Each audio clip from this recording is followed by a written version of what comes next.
This chapter of One Piece is so peak that I don't even have time to do an intro this week, because Imu has just appeared inside of Saint Saturn in God Valley. Instantly, his haki is felt by every single top tier on the island, including my goat monkey Deadbeat Dragon. Now, the Marines still think that this is just Saturn's ability and he is here to help them, especially since the strongest of the Knights of God, Garling Figarland, got destroyed in 2 seconds flat by Xebec. That's the main reason Imu has felt the need to show up. It's the perfect time to finally get rid of the nuisance that is the Davy clan. Sadly for the Marines, Imu is never on the side of humans. Him and the Celestials view all of them as mere insects. Through the POV of Imu so high up, these guys literally look like ants running around. Just by them witnessing Imu or even the Gorosei's true form, these guys are dead, bruh. Like, amen, GG's. Their fate has been sealed. So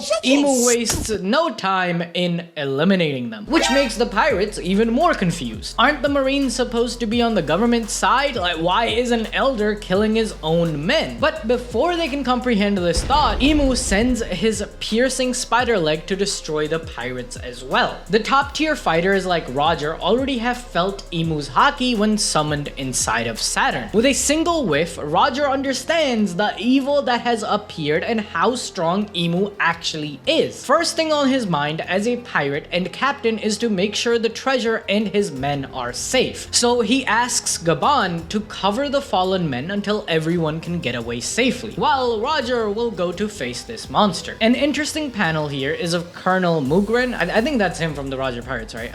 After he is downed with Imu's haki, now circling the entire island, he says that the pain is oddly compelling. Now, this could just be a gag by Oda, but I think it's deeper regarding Imu's powers, which brings others to his side. So Mugren might just be enjoying his pain. It's tapping into his deepest desires, and Imu's haki is giving him the freedom to feel good when hurt. Similar to Dory and Broggy feeling good about expressing their warrior self and pride after being Domi Reversi. Think back to how Luffy in Gear 5 was influencing people inside the Skull Dome like Nami to have cartoon eyes even from a distance, meaning his haki after awakening was causing even people to be affected by Toon Force. Now, I will go deeper into Imu's powers later in the video. I might even make a standalone video exploring this, because if you want to participate in fast-paced battles like they are in God Valley, you guys have to check out today's sponsor, Brave Frontier Versus. It mixes fast-paced battles with the charm of classic RPGs. It's a card game that's easy to pick up, but with enough depth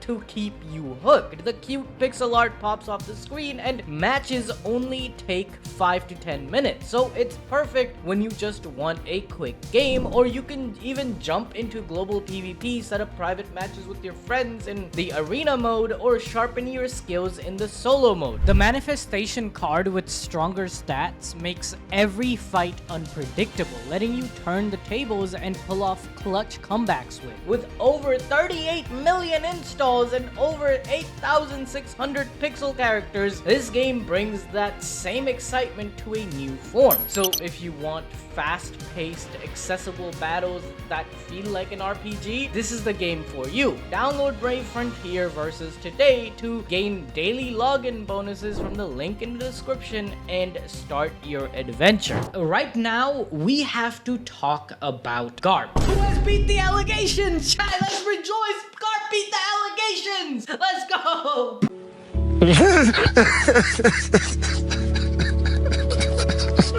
Bro, I told you guys he wasn't a fraud. I told you guys for weeks on end. Everyone was hating on my boy Garp. Like, oh my god, he's a celestial dog. He fought for the Celestials to not free the slave, you know? I remember you guys, bro. Garp is him, bro. Like, Garp calls one of the Gorosei his fucking superior in the world government a monster, alright? He elaborates that it's a fitting look for the head of those maggots. He calls the Celestials the Gorosei maggots. Imagine the gall of the this guy, the haki on this man, to be able to say this to the authority of the fucking world government, alright? This proves that Garp's justice is his own. While another admiral, Kizaru, in a similar situation at Egghead with unclear justice, resigned himself to let these monsters do what they pleased to the Marines, even following the orders to attack his own friend Vegapunk and Sentomaru. Garp is different. His justice is very clear. He sees the Gorosei and Imu for what they are: disgusting monsters. Now, if Garp knows all of this, he was at God Valley, why did he still stay at the Marines like a dog for the Celestial? Well, there are a few reasons. First, of course, is that he is a Marine. It's the only global organization in the world whose job is to protect the people. Garp is kind of like Gojo, okay? He thinks that by training up the next generation with the ideals of his justice, there will come reform from the inside. Because if the Marines fall, there is no one with a mission to protect the weak citizen. Of course, there are good pirates like Roger or Xebec who don't hurt the innocent, but there are just as many bad pirates who relish at looting, stealing, or killing the weak, like Captain Kuro, for example. Now, of course, there are going to be Doflamingos and crocodiles who are sanctioned by the government to do evil, which goes against Garp's sense of justice. Yet he can still save countless more by using the resources that the Marines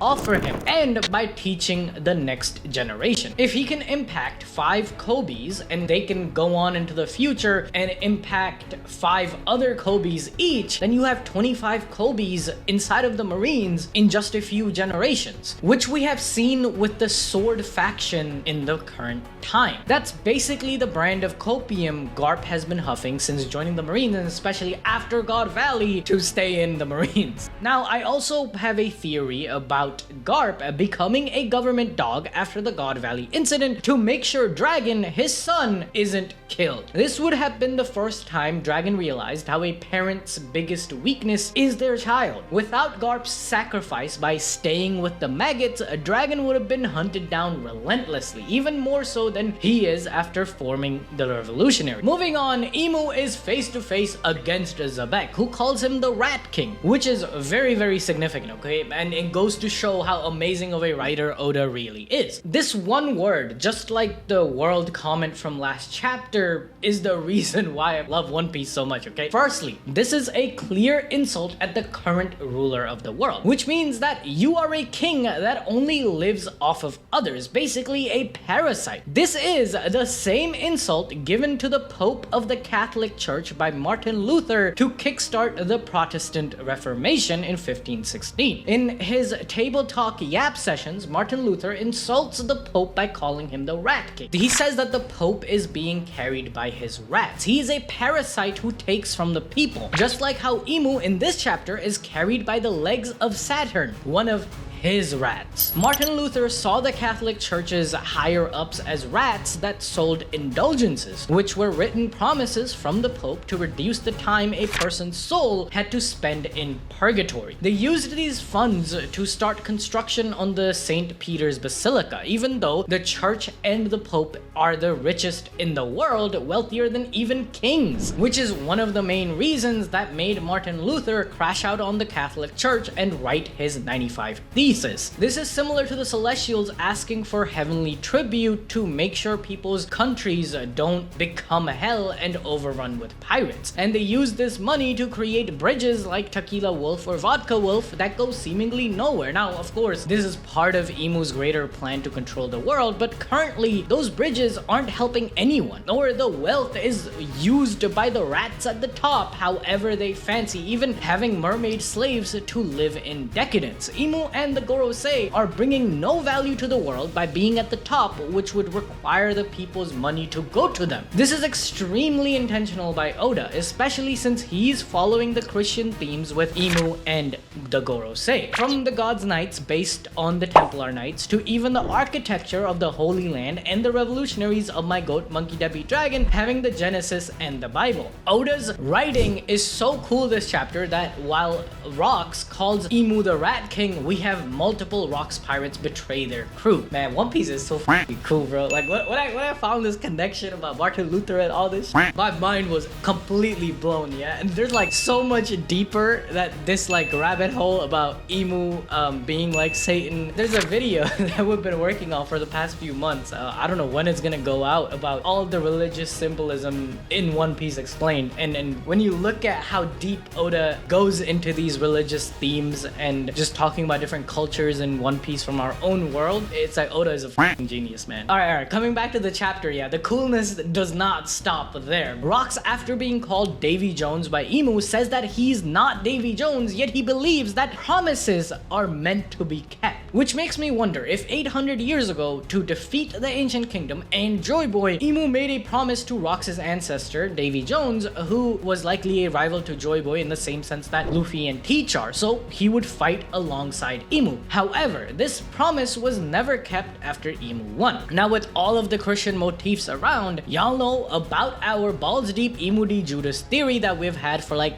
4 years now, which gets supported by him being called a rat as well. Imu was part of Joy Boy's crew 800 years ago, and Imu, similar to Blackbeard, who after finding the darkness fruit betrayed his own family, after finding the Eve tree which gives birth to devil fruits, Imu betrayed his nakama and used or tricked Zunisha and Lily to defeat Joy Boy. In this quest, he likely promised Davy Jones something in the new world, which was never fulfilled. Instead, his clan was hunted down even to this day. Imu's great crime and trickery from 800 years ago must all be expunged from the annals of history. If there is no evidence or it's forgotten, then Imu can create whatever myths he wants about why he is god of the world. And you know, people actually die when they're forgotten, as according to Hiruluk. And if Imu is able to destroy the D clan, make everyone forget about Nika all around the world, then Nika never existed in the first place, right? If this does happen, then Imu can create whatever myth he wants about why he is god of the world. No one is able to rebel in this perfect utopia which Imu desires. It's the perfect simulacrum. Now, one of the core messages of One Piece is that you can't stop people from dreaming and wanting more, relayed to us by the son of Xebec himself. Yet Imu is too delulu to understand this. He thinks he can control dreams and everyone in the world. That's why he says that Mu's world is incomplete, since the D clan members still exist. There are countless non-government affiliated islands. You have Ohara, who figured out Imu's true nature after 800 years. They knew about the history. They wrote it on all of their books. They even like deciphered the ancient language. Like, Imu has to even keep Garp that rebelled against him in the Marines to retain power, which suggests that Imu is not free enough to do what he wants. There's no absolute freedom Imu has. He still has to have the facade of the empty throne. He still has to have the Gorosei, the myth of the celestial dragons that rebelled against the ancient kingdom, all this other bullshit to keep his facade alive. Until every one of these D clan members and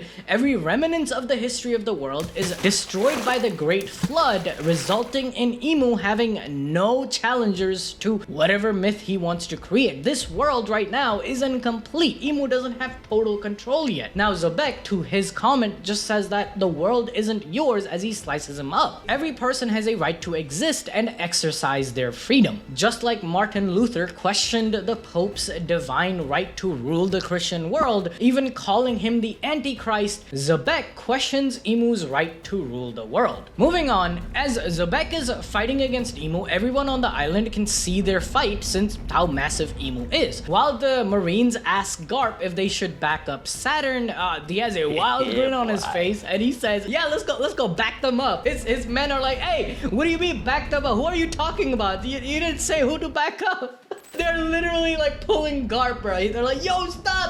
If you go against the government, you're gonna die. Garp, the Vice Admiral, stop it, gang. But he does not give a shit, bro. He knows Imu is the evil. He's gonna go beat up that fraud, bro. Meanwhile, it's a free-for-all in the Rocks Pirates. The treasures of the celestial dragons are so valuable that all allegiances are gone. First, it's Captain John, who uses his magnet fruit to attract all of the valuable metals around the area to his side. Even my Gol goat monkey Deadbeat Dragon gets caught up in this, bro. Like, since he's, you know, he's carrying his little musket in the back. Bro, f this dude John, but he is so close to getting Shanks to safety, but this bum-ass Captain John had to spoil my goat's day again, bro. Oh my god. Luckily, Ganzui, who has Mr. Five's booger fruit, he shows up and uses his power to turn Captain John into smithereens, which causes Dragon to drop out from the sky and Shanks to the ground as well. Shiki, another top officer, is confused as to why Ganzui blew up his own crewmate. He's like, oh, he wasn't gonna split the money with us, gang. Turns out that each chest is worth like 1 billion berries, and there's like tens, maybe even hundreds of these chests around, filled with treasure. So you can't blame a dude for betraying his nakama. That's what he said, bro. Ganzui, as he says this, he fires another booger bomb at Shiki while his back is turned, bro. These are all rats, bro. All of these rats betraying each other. However, we know that Captain John survives in God Valley and gets away with most of the treasure. That's why it became so famous. But if Buggy, who is fated to find Captain John's treasure and discovers it, he will become the richest man in the whole world. Like in the fourth world, I guess. Like this new utopia after IMU and the government are finally defeated. It's not all Rock's pirates who are fighting each other though, as Big Mom shows up in front of IMU as well, since she was chasing Kaido for eating the fruit she promised him he would get. Kaido is so funny, bro. Like, he's just happy to be there. He just wants to show off his new devil fruit powers, okay? Then we get an insane double spread of Roger using Divine Departure, Garp using Galaxy Impact, Kaido with his Boro Breath, Whitebeard with his Void Shatterer, Big Mom using Ikoku's Sovereignty, and Xebec using the Pandemonium of the Abyss, an attack inspired by Davy Jones. These are all of the top tier's strongest attacks, every one of them a future Yonko, or at a level of a Yonko. Yet, IMU recovers instantly using a huge burst of haki that spreads throughout the entire island, making fodders unconscious on the spot. Even people towards the outer edge, like the Roger pirates, are affected, but their eye is still on the treasure. Rayleigh, who is still carrying his huzz, orders his crewmates to never lose sight of what's important to a pirate, the treasure. Right as he says that, we notice that Shanks, at barely 1 year old, knew substitution jutsu. Bro, how? This dude's insane. This dude's insane, bro. Itachi got nothing on him. And he faked out the strongest dude in all of One Piece, my goat monkey Deadbeat Dragon. In the commotion of Captain John's attack, Shanks slipped out of Dragon's hand and he picked up a log. But Shanks, as soon as he's on the floor, he starts heading towards the treasure. Just as Rayleigh said, this kid was born to be a pirate. He knows where his priorities lie. This is how Shanks ended up inside of the treasure chest. Dragon lost the boy, and the Roger pirates, who are picking up all the chests, picked up the chest with the baby in it. This is of course sad for Dragon, as he couldn't keep his promise, bro. He likely won't even find out that the baby he saved was alive. It is the reason for his own son Luffy to be saved later in life. This must sting so much for my goat, man. I'm so sorry, Dragon, bro. You know, hold up. We need to comfort Dragon, bro. Man, like, he likely won't even find out that the baby he saved was alive and is the reason his son Luffy is saved later in life. Man, this must sting for my goat Dragon, man. There, Dragon. There. After his moral injury and blaming himself for participating in the tragedy of the hunt, he used saving Shanks as a means to atone, right? But even this, he couldn't achieve.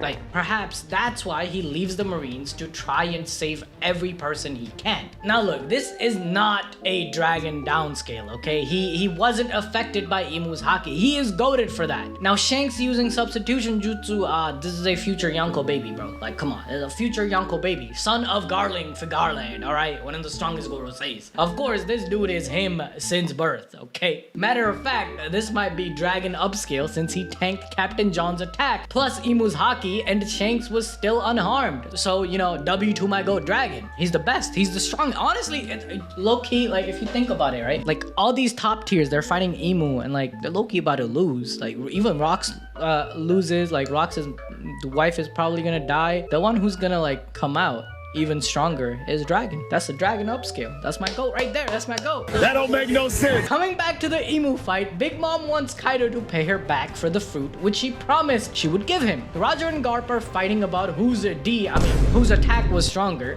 while IMU uses his strongest attack. the rage bait. He speaks of Xebec's family. Oh, look how they are running in the forest, a new branch of the Davy clan. The woman and her child trying to survive such a dangerous life must not be set loose. Clearly hinting to Xebec that Imu is about to target his family. He jumps up in the air, caught in Imu's rage bait, and slices up the devil. But if a combined 7 Yonko tier fighters attack did nothing to Imu, these few slices by Xebec is child's play for Imu to heal up. Instead, he gets caught by Imu's tentacles. With his emotions high, this was the perfect time to Domi Reversi Rocks. Imu commands him to exterminate his own wife and child. As Rocks tries to understand what happened, because even though he got pierced, he feels no pain from the attack, Xebec has been Domi Reversi'd. This confirms that for Domi Reversi to work, first Imu needs to heighten your emotions, make you anxious or scared, then injure you, meaning draw blood. That's how the ritual to Domi Reversi works. Same thing happened with Brogy. As his arm was hurt, emotions high, then bam, bro got turned upside down. This entire event is witnessed by Roger, Whitebeard, Kaido, Garp, even Big Mom. They know Xebec's ordered to kill his own family members. I theorize that especially Roger and Garp will be fighting Domi Reversi Devil Xebec, while the Gods Knights will surround them with Garling facing off against Whitebeard and the rest of the officers fighting the other Knights of God. What Sengoku said about Garp and Roger teaming up to defeat Rocks has come true. Since Teach and his mother were celestial slaves for the hunt, Roger and Garp fought to protect the celestials and their slaves. Now, how did they defeat Imu here? Because if Imu is this strong with the strongest attacks doing barely any damage to him, how do these pirates come out of God Valley alive? Well, it's possible that just like Joy Boy's 800-year-old musty haki dispelled Imu's magic from Egghead, Rocks will somehow, with his nature of being a Davy clan member, gain consciousness and dispel Imu from the island in a similar haki blast. Maybe Imu calling Rocks Davy Jones will come into play. Maybe the Davy clan members, like one of the members, each generation, one child is born with the will of Davy Jones inside of them. Like his soul is reborn inside of them. So, some bullshit like that, okay? And then just like Joy Boy used as musty haki to dispel the magic, Davy Jones will appear and he'll dispel his magic from God Valley. Or another possibility is that Imu can't take over Saturn for a long time. That's why he had to Domi Reversi Rock, so he can fight as Imu's time limit runs out. Another interesting note about Domi Reversi here is that we have only seen it being used on people in their own homeland. Only the Giants have been Domi Reversi'd in Elbaf, while the Davy clan turned in their homeland of God Valley. So I wonder if after Garling found God Valley, Imu created a plan to lure Xebec to his homeland to finally turn him to his side. The reversal also heightens Kaido as a character. His obsession with trying to find Joy Boy was to finally get revenge against Imu, who killed his mentor, his idol Xebec, the only one who accepted him after being betrayed by his own kingdom, got brutally turned into this hideous creature. Furthermore, we know for the top tier attacks, it's a fight of wills. If your will and haki is stronger, then you will likely win the battle. Imu has been alive for over 800 years, strengthening his will for centuries. His dream of creating the perfect Mu's world is what drives him still. So even the wills of the 6 strongest future Yonkos doesn't damage him. He instantly regenerates. The only one with the power to harness even infinite haki is Luffy. Just look at Bajrangun attack, where his arm was inflated to a size which eclipsed Onigashima. The entire fist coated in haki. He has the power to stretch his will. So Luffy, or Nika, is one of the counters to Imu's abundant haki, while Blackbeard, who is also fighting against the world that is Imu, can nullify whatever devil fruit powers that juices up Imu. Thank you so much for watching the video, you guys. Shout out to people who donated on the live stream. Yo, you guys are goated, man. Like, oh my god. The support on the live streams have been insane. You know, every Friday, 9 a.m. Central Time, 3 p.m. UK time, we stream One Piece chapter live reaction, and the stream was so fun. Me and Yusuf crashed out for like 30 minutes talking about Luffy being reincarnated or not. Anyway, go watch the live stream. Go watch this video on screen right now about every single type of devil fruit that dragon might have. Anyway, thank you so much for watching, you guys. I might actually be streaming right now when I uploaded this video. I'm gonna be reading The Greatest Estate Developer, probably the best manhwa I've read so far.